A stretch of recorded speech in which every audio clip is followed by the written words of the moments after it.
स्वागत आहे आमच्या यूट्यूब चॅनलमध्ये. आज आपण पाहणार आहोत मराठी ग्रामरचे 15 प्रश्न. तर चला सुरू करूया. प्रश्न पहिला. पानिपत या कादंबरीचे लेखक खालीलपैकी कोण आहेत? ऑप्शन क्रमांक 1 विश्वास पाटील, 2 वि. स. खांडेकर, 3 भालचंद्र नेमाडे, 4 वि. वा. शिरवाडकर. या प्रश्नाचे योग्य उत्तर आहे ऑप्शन क्रमांक 1 विश्वास पाटील. पानिपत या कादंबरीचे लेखक आहेत विश्वास पाटील. प्रश्न क्रमांक दुसरा. अनास्था या शब्दाचा विरुद्धार्थी शब्द ओळखा. ऑप्शन क्रमांक 1 आवश्यक, 2 बेसावध, 3 परवा, 4 यापैकी नाही. या प्रश्नाचे योग्य उत्तर आहे ऑप्शन क्रमांक 3 परवा. अनास्था या शब्दाचा विरुद्धार्थी शब्द आहे परवा. प्रश्न क्रमांक 3. मी निबंध लिहित आहे या वाक्यातील काळ ओळखा. ऑप्शन क्रमांक 1 भूतकाळ, 2 भविष्यकाळ, 3 वर्तमान काळ, 4 अपूर्ण वर्तमान काळ. या प्रश्नाचे योग्य उत्तर आहे ऑप्शन क्रमांक 4 अपूर्ण वर्तमान काळ. मी निबंध लिहित आहे या वाक्यातील काळ आहे अपूर्ण वर्तमान काळ.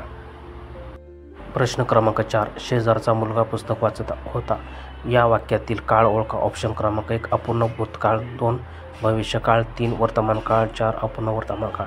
या प्रश्नाचे योग्य उत्तर आहे ऑप्शन क्रमांक 1 अपूर्ण भूतकाळ. शेजारचा मुलगा पुस्तक वाचत होता या वाक्यातील काळ आहे अपूर्ण भूतकाळ. प्रश्न क्रमांक 5. निरूपण या शब्दाचा खालीलपैकी विरुद्धार्थी शब्द सांगा. ऑप्शन क्रमांक 1 निर्णय, 2 विवेचन, 3 निकेतन, 4 यापैकी नाही. या प्रश्नाचे योग्य उत्तर आहे ऑप्शन क्रमांक 2 विवेचन. निरूपण या शब्दाचा विरुद्धार्थी शब्द आहे विवेचन.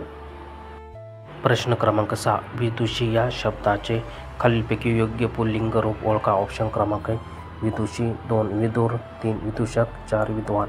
या प्रश्नाचे योग्य उत्तर आहे ऑप्शन क्रमांक 4 विद्वान. विदुषी या शब्दाचे योग्य पुल्लिंग रूप आहे विद्वान.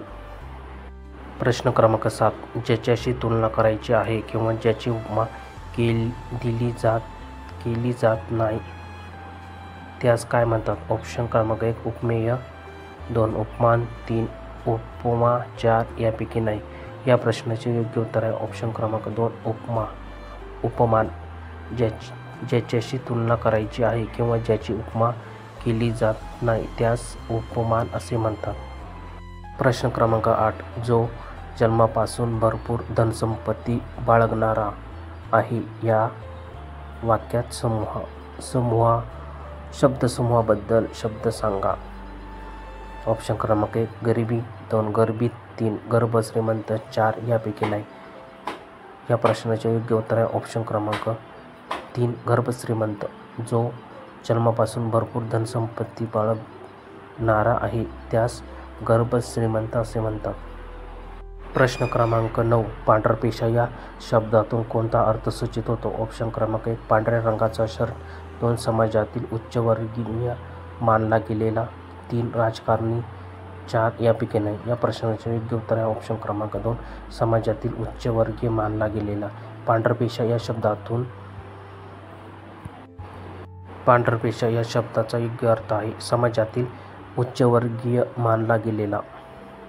प्रश्न क्रमांक 10. अतुलने गाणे म्हटले या वाक्यातील खालीलपैकी योग्य प्रयोग ओळखा. ऑप्शन क्रमांक 1 कर्मणी प्रयोग, 2 कर्तरी प्रयोग, 3 भाव्य प्रयोग, 4 यापैकी नाही.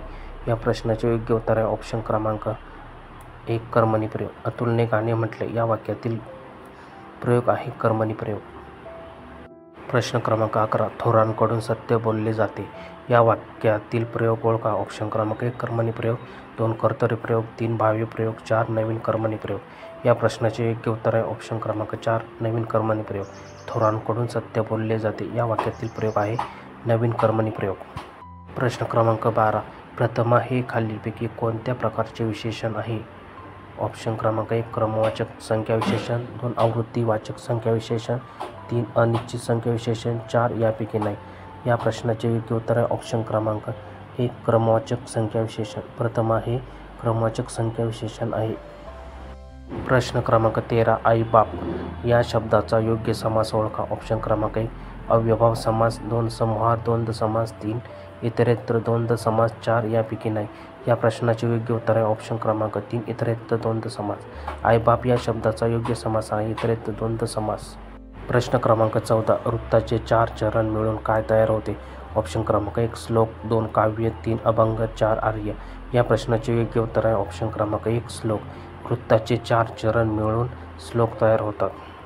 प्रश्न क्रमांक 15 मनात मांडे खाणे या वाक्यप्रचाराचा योग्य अर्थ सांगा. ऑप्शन क्रमांक 1 मन व्यक्त करणे, 2 मनोराज्य करणे, 3 मनाला दुःख होणे, 4 यापैकी नाही. या प्रश्नाचे योग्य उत्तर आहे ऑप्शन क्रमांक 2 मनोराज्य करणे. मनात मांडे खाणे या वाक्यप्रचाराचा योग्य अर्थ आहे मनोराज्य करणे.